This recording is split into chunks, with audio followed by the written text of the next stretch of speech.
नमस्कार मित्रांनो, मी विशाल बेंद्रे आपल्या सर्वांचं स्वागत करतो सनदशिरी आपल्या यूट्यूब चॅनलमध्ये. मित्रांनो, भारतीय राज्यघटनेचा अभ्यास करत असताना या आधीच्या व्हिडिओमध्ये आपण फंडामेंटल राईट्समधील राईट टू इक्वॅलिटी म्हणजे समानतेचा जो हक्क आहे त्याबद्दल चर्चा केली होती. आजच्या व्हिडिओमध्ये आपण राईट टू फ्रीडम म्हणजे स्वातंत्र्याचा जो हक्क आहे त्याबद्दल चर्चा करणार आहोत. मित्रांनो, भारतीय राज्यघटनेने आपल्याला म्हणजे भारतीय नागरिकांना राईट टू फ्रीडम आर्टिकल 19मध्ये बहाल केलेला आहे. म्हणजे भारतीय राज्यघटनेचं जे कलम 19 आहे त्या कलम 19मध्ये भारतीय नागरिकांना जी दिलेली मूलभूत 7 प्रकारची स्वातंत्र्य आहेत त्याबद्दलच्या प्रोव्हिजन्स दिलेल्या आहेत. मित्रांनो, नेहमी या 7 स्वातंत्र्यांचा अभ्यास करत असताना किंवा या 7 स्वातंत्र्यांची चर्चा करत असताना आपण हे मात्र विसरतो की जे आर्टिकल 19 आहे, कलम 19 आहे, त्याच्या क्लॉज 1 मध्ये जी मूलभूत 7 हक्क जे स्वातंत्र्याचे मूलभूत 7 हक्क भारतीय नागरिकांना देण्यात आलेले आहेत, त्याचबरोबर त्याच आर्टिकलमध्ये क्लॉज 2, क्लॉज 3, क्लॉज 4, क्लॉज 5 आणि क्लॉज 6 मध्ये या 7 प्रकारच्या हक्कांवरती निर्बंध आणण्याचे किंवा या 7 प्रकारच्या हक्कांवरती नियमांनी काही बंधनं आणण्याचे आणि अशा प्रकारचे कायदे करण्याचे हक्क देखील स्टेटला देण्यात आलेले आहेत. म्हणजे हे जे 7 मूलभूत स्वातंत्र्याचे हक्क आहेत आपले, हे ॲब्सोल्यूट नाही आहेत. गरज जर वाटली देशाच्या इंटिग्रिटीला आणि अखंडत्वाला आणि त्याच प्रकारे ऐक्याला जर धोका निर्माण होईल किंवा शांतता भंग पावेल, पब्लिक इंटरेस्टमध्ये अशा गोष्टी जर होत नसतील तर त्या प्रकारची बंधनं आणण्याचे, कायदे बनवण्याचे जे स्वातंत्र्य आहे ते स्टेटला देण्यात आलेले आहेत. म्हणून मित्रांनो, जेव्हा केव्हा आपण या फंडामेंटल राईट्सबद्दल बोलत असतो आणि राईट टू फ्रीडमबद्दल स्पेशली जेव्हा बोलत असतो त्यावेळी आपल्याला फक्त आर्टिकल 19मधील ज्या क्लॉज 1मधील प्रोव्हिजन्स आहेत, जे 7 मूलभूत स्वातंत्र्य आपल्याला बहाल केलेले आहेत त्याबद्दलच चर्चा केली जाते. परंतु यावरती बंधनं आणणारे कायदे बनवण्याचा, नियम बनवण्याचा जो हक्क स्टेटला देण्यात आलेला आहे त्या हक्काविषयी जाणीवपूर्वक बोललं जात नाही. आणि म्हणून आपल्या मनामध्ये नेहमी गैरसमज निर्माण होतात की मोर्चे काढणं, सभा घेणं हा आमचा हक्क असताना सरकार त्याच्यावरती बंधनं कसं आणतं किंवा सरकार तिथे पोलिसांना पाठवून ते मोर्चे जर काही दंगा करत असतील तर तिथे मोर्चेकऱ्यांना तिथून हटवलं का जातं. कारण जेव्हा अशी परिस्थिती हाताबाहेर जात असते, देशाच्या अखंडत्वाला, तिथल्या पब्लिक पीसला, शांततेला जर धोका निर्माण होत असेल तर अशा प्रकारचे नियम करणारे कायदे किंवा अशा प्रकारचे बंधनं घालणारे, अशा प्रकारच्या गोष्टींना आळा घालणारे कायदे अंमलात आणण्याचे, बनवण्याचे हक्क स्टेटला देण्यात आलेले आहेत. आणि त्यामुळे जेवढे हक्क नागरिकांना आहेत तेवढाच हक्क स्टेटला देखील या गोष्टी जर मिसयूज होत असतील तर त्या कंट्रोल करण्यासाठीच्या कायद्यांची अंमलबजावणी करण्याचे देण्यात आलेले आहेत. आणि ते भारतीय राज्यघटनेने याच कलमामध्ये, याच आर्टिकल 19मध्ये बहाल केलेले आहेत. मित्रांनो, तर चला आपण पाहूयात काय आहे ती मूलभूत प्रकारची 7 प्रकारची जी स्वातंत्र्य आहेत. तर मित्रांनो, हे जे मूलभूत 7 स्वातंत्र्य आहेत याच्यामध्ये आर्टिकल 19च्या क्लॉज 1मध्ये ए मध्ये right to freedom of speech and expression म्हणजे बोलण्याचं आणि अभिव्यक्तीचं, विचारांच्या अभिव्यक्तीचं स्वातंत्र्य तुम्हाला देण्यात आलेलं आहे. Right to freedom of speech म्हणजे बोलण्याचा, याचा जर शब्दशः अर्थ आपल्याला कळतो, पण एक्सप्रेशन म्हणजे काय? एक्सप्रेशन म्हणजे मित्रांनो, जर आता पहा, एखादा लेखक आहे आणि त्याला एखादा विचार समाजापर्यंत पोचवायचा आहे तर तो त्याच्या 1-2 भाषणं देऊन तो विचार पोचवू शकतो का? तर कदाचित नाही. सफिशियंटली त्याला तेवढं सफिशियंट नाही आहे. मग तो काय करेल? एखादं पुस्तक लिहील, एखादा ग्रंथ लिहील किंवा एखाद्या नियतकालिकामध्ये, एखाद्या मासिकामध्ये, एखाद्या वृत्तपत्रामध्ये तो त्याचे लेख लिहित जाईल आणि त्याच्यातून तो त्याचे विचार व्यक्त करेल. एखादा कवी असतो, तो त्याची जी अभिव्यक्ती आहे ती कवितेमधून व्यक्त करेल. एखादा लेखक कादंबरी लिहून किंवा कथा लिहून त्याच्यातून तो व्यक्त करेल. एखादा जो आर्टिस्ट आहे तो नाटकांमध्ये अभिनय करून, एखादं नाटक प्रस्तुत करून त्या प्रकारच्या गोष्टींमधून तो त्यांची अभिव्यक्ती व्यक्त करेल. एखाद्या सिनेमामधून अभिव्यक्तीचं म्हणजे एक्सप्रेशन्स जे आहेत त्यांच्या विचारांचे केले जाऊ शकतात. तर फ्रीडम ऑफ स्पीच आणि एक्सप्रेशनचा असा गर्भित, असा मोठा अर्थ आहे. आणि ज्यावेळी आपण फ्रीडम ऑफ स्पीच म्हणतो त्यावेळी freedom of silent, right to silent हा देखील आहे एक फंडामेंटल राईट आहे आणि जो या क्लॉज एचाच भाग आहे. म्हणजे राईट टू स्पीच जेव्हा आहे त्याचवेळी right to freedom of speech ज्यावेळी आहे त्यावेळी right to freedom of silent देखील त्यामध्ये येतो. यासाठी हे मी मनाचं नाही सांगत, तर यावरती सुप्रीम कोर्टचे केस लॉज देखील आहेत, ते मी तुम्हाला नंतर सांगेन या व्हिडिओमध्ये, नाही तर नंतर कधीतरी जेव्हा आपण स्पेशली केस लॉज डिस्कस करू तेव्हा. 19(1)B मध्ये to assemble peacefully and without arms, शांततापूर्ण मार्गाने एकत्र येण्याचे, जमाव करण्याचं स्वातंत्र्य, परंतु शस्त्र न बाळगता जमाव करण्याचं स्वातंत्र्य देखील तो देखील हक्क भारतीय नागरिकांना देण्यात आलेला आहे. आता तुम्ही म्हणाल की याआधी जो आपण फ्रीडम ऑफ स्पीच आणि एक्सप्रेशनचा जो पार्ट पाहिला, त्यामध्ये स्टेट कशी रेस्ट्रिक्शन आणू शकतं, तर त्याचं एक उदाहरण सांगतो. म्हणजे क्लॉज 2मध्ये हा जो क्लॉज 1 आहे याच्यात जे फ्रीडम्स दिले, तसाच जो क्लॉज 2 आहे त्या क्लॉज 2मध्ये ही प्रोव्हिजन दिलेली आहे की देशाचं अखंडत्व आणि देशाची म्हणजे इंटिग्रिटी, ऐक्य आणि अखंडत्व टिकवण्यासाठी, परकीय देशांशी असणारे आपले संबंध टिकवण्यासाठी आणि ही गुप्तता बाळगण्यासाठी आणि इन द पब्लिक इंटरेस्ट म्हणजे लोकहितार्थ अशा प्रकारचे कायदे फ्रीडम ऑफ स्पीचवरती आणि एक्सप्रेशनवरती बनवण्याचे अधिकार जे आहेत, हक्क जे आहेत ते स्टेटला देण्यात आले. त्याचं एक सुंदर उदाहरण म्हणजे 16वी घटना दुरुस्ती. काय आहे ही 16वी घटना दुरुस्ती? तर 16व्या घटना दुरुस्तीमध्ये काय केलं गेलेलं आहे 1963 साली, जे आपले आमदार, खासदार म्हणजे निवडून आलेले जे प्रतिनिधी असतात, लोकसभा असेल किंवा राज्यसभा असेल, विधानसभा असेल किंवा विधान परिषद असेल, यामध्ये निवडून आलेले जे प्रतिनिधी असतात यांना शपथ दिली जाते आणि या ज्या शपथेचे नमुने आहेत ते शेड्यूल 3मध्ये राज्यघटनेच्या ठेवण्यात आलेले आहेत. आणि हे जे शपथ आहे ही शपथ कंपल्सरी आहे. अशा म्हणजे यांना शपथेवरती म्हणजे अशा ओथ्स इलेक्शन कमिशनला फाईल कराव्या लागतात, याचे अफर्मेशन्स फाईल करावे लागतात. आणि त्यामुळे या प्रकारे त्यांना एक प्रकारे काय आहे की त्यांच्यावरती हा एक नियम करून त्यांच्यावरती एक हे बंधनच टाकण्यात आलेलं आहे, परंतु ते गरजेचं आहे. एखादा जो मंत्री असतो त्याला देखील गुप्ततेची शपथ दिली जाते, गोपनीयतेची शपथ दिली जाते. का? मग तसं पाहायला गेलं तर त्याचा जो फ्रीडम ऑफ स्पीच आहे त्याच्यावरती ते बंधन आहे, परंतु नॅशनल इंटरेस्टमध्ये, पब्लिक इंटरेस्टमध्ये, नॅशनल इंटिग्रिटी आणि पीस याचा विचार करता, फॉरेन रिलेशन्सचा विचार करता, भारताचे जे परकीय संबंध आहेत याचा विचार करता ती गोपनीयतेची शपथ आणि तो कायदा गरजेचा आहे. म्हणजे क्लॉज 2 जो आहे तो क्लॉज 2 इथे एवरती अप्लाय झालेला आहे.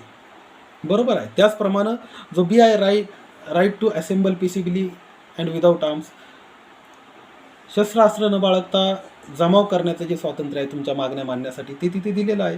त्याचवेळी तुम्ही बऱ्याच वेळा असे जे मोर्चे असतात हे जेव्हा हिंसक वळण घेतात त्यावेळी तिथे पोलीस प्रशासन स्वतः काय करतं, अश्रुधूर असेल किंवा त्यांची जी काही नियमावली असेल त्या नियमावलीप्रमाणे कारवाई करतं.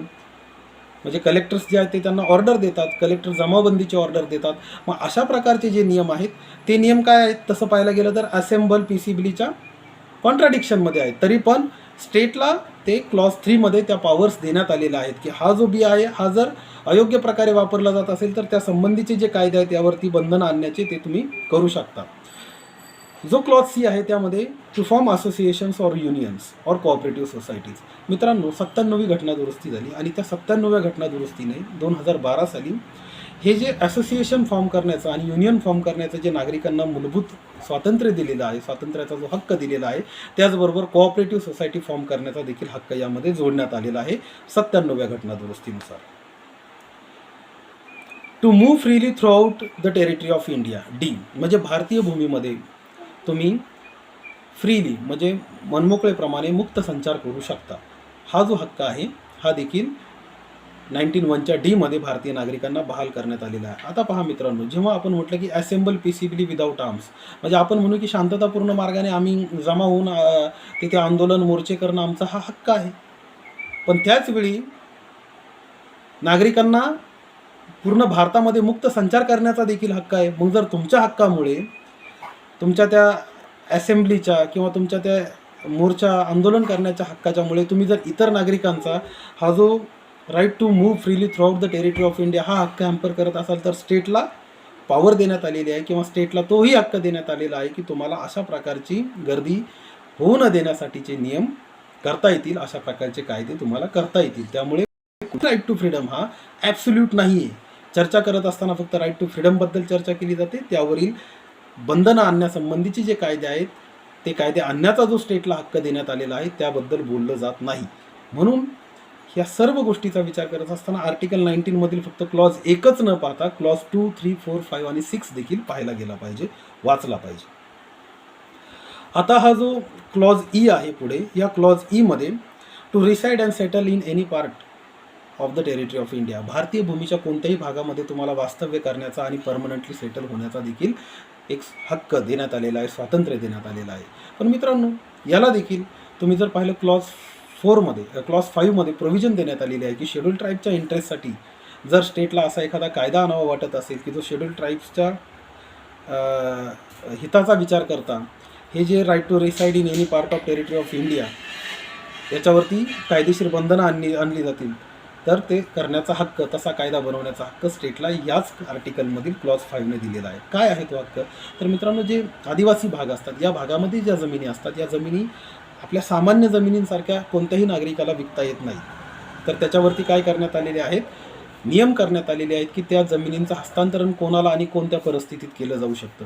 म्हणून मित्रांनो, हा जो आहे right to reside and settle in any part of India हा देखील ॲब्सोल्यूट नाही. याला देखील क्लॉज 5 याच आर्टिकलमधील क्लॉज 5मध्ये स्टेटला पॉवर देण्यात आलेले आहेत रेस्ट्रिक्शन आणण्याच्या शेड्यूल ट्राईबच्या इंटरेस्टमध्ये. जो जी आहे to practise any profession or to carry any occupation, trade or business, कोणत्याही प्रकारचा व्यवसाय करण्याचा, कोणत्याही प्रकारचा धंदा करण्याचा, व्यवसाय करण्याचं जे स्वातंत्र्य आहे ते आर्टिकल 19(1) मध्ये देण्यात आलेलं आहे. परंतु याचवेळी क्लॉज 6 जो आहे याच 19चा, त्यामध्ये अशा प्रकारचं प्रोफेशन करत असताना स्टेटला अशा प्रकारचे कायदे करण्याचं देखील स्वातंत्र्य देण्यात आलेले आहे की एखादा प्रोफेशन करण्यासाठी जर एखादी टेक्निकल किंवा लिगल डिग्री लागत असेल तर त्या प्रकारची पात्रता आणि ती पात्रता तपासणाऱ्या संस्था निर्माण करण्याची आणि त्याचं मॉनिटरिंग करण्याचे, त्या प्रकारचे कायदे बनवण्याचे स्टेटला अधिकार देण्यात आलेले आहेत. मित्रांनो, एक साधं उदाहरण सांगतो तुम्हाला. डॉक्टर जर बनायचं असेल तर तुम्हाला CETची परीक्षा द्यावी लागते, PMT ज्याला आपण म्हणतो. ती PMTची एक्झाम दिल्यानंतर तुम्हाला त्या PMTच्या एक्झामला क्वालिफाय होण्यासाठी सर्टन मार्क्स सिक्युअर करावे लागतात 12वीमध्ये, तरच तुम्ही त्या एक्झामला पात्र होता. त्यानंतर त्याच्यामध्ये स्कोअर येतो, मग एक मेरिट काढलं जातं. म्हणजे हे एक नियमच बनवलेत ना, हा एक प्रकारचा कायदाच बनवला आहे. त्याच पद्धतीनं काय, जर समजा एखाद्याला ॲडव्होकेट बनायचं आहे तर ॲडव्होकेट बनण्यासाठी फक्त LLBची डिग्री सफिशियंट आहे का? तर नाही. तर अशी व्यक्ती जर एखाद्या दुसऱ्या प्रोफेशनमध्ये, म्हणजे एखादा डॉक्टर जर LLB केलं तर तो ॲट अ टाईम डॉक्टर आणि ॲट अ टाईम ॲडव्होकेटची प्रॅक्टिस करू शकतो का? तर नाही. बार काउन्सिलनं काय केलेले आहेत, नियम बनवलेले आहेत. तुम्ही जर ॲडव्होकेट तुम्हाला व्हायचं असेल, सनद जर घ्यायची असेल तर तुम्हाला काय करावं लागेल, तुम्हाला इतर जे परमनंट तुमच्या ज्या नोकऱ्या आहेत किंवा जे जॉब्स आहेत किंवा जे प्रोफेशन्स आहेत ते त्यागावे लागतील आणि तुम्हाला होल अँड सोल तुम्हाला फुल डेडिकेशन देऊन फक्त ॲडव्होकसीच करावी लागेल आणि तरच तुम्हाला बार काउन्सिल एनरोलमेंट देते.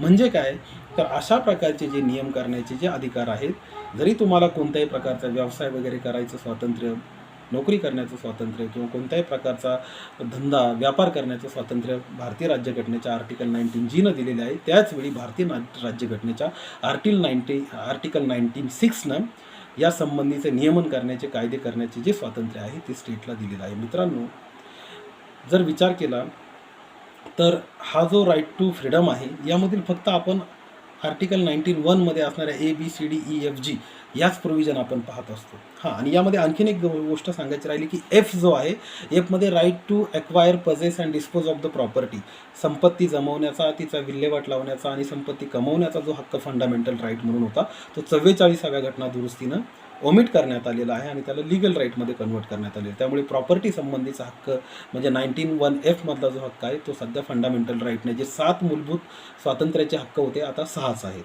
आणि या 6ला देखील क्लॉज 2, 3, 4 आणि 5 आणि 6 मध्ये स्टेटला यावरती रेस्ट्रिक्शन आणण्याचे, याचा दुरुपयोग होत असेल तर याच्यावरती बंधनं किंवा यातला नियम करण्याचे जे कायदे आहेत ते कायदे बनवण्याचे स्टेटला स्वातंत्र्य देण्यात आलेलं आहे. त्यामुळे कोणताही जो राईट टू फ्रीडम आहे हा ॲब्सोल्यूट नाही आहे. स्टेटला त्याचं नियमन करण्याचं in the interest of public आणि त्याचवेळी नॅशनल इंटिग्रिटी आणि युनिटी टिकवण्यासाठी अशा प्रकारचे कायदे करण्याचा हक्क देखील आहे. त्यामुळे बॅलन्सिंग आहे. नागरिकांना जसे राईट टू फ्रीडम दिलेले आहेत तसे स्टेटला देखील या संबंधीचे कायदे बनवण्याचे हक्क देण्यात आलेले आहेत.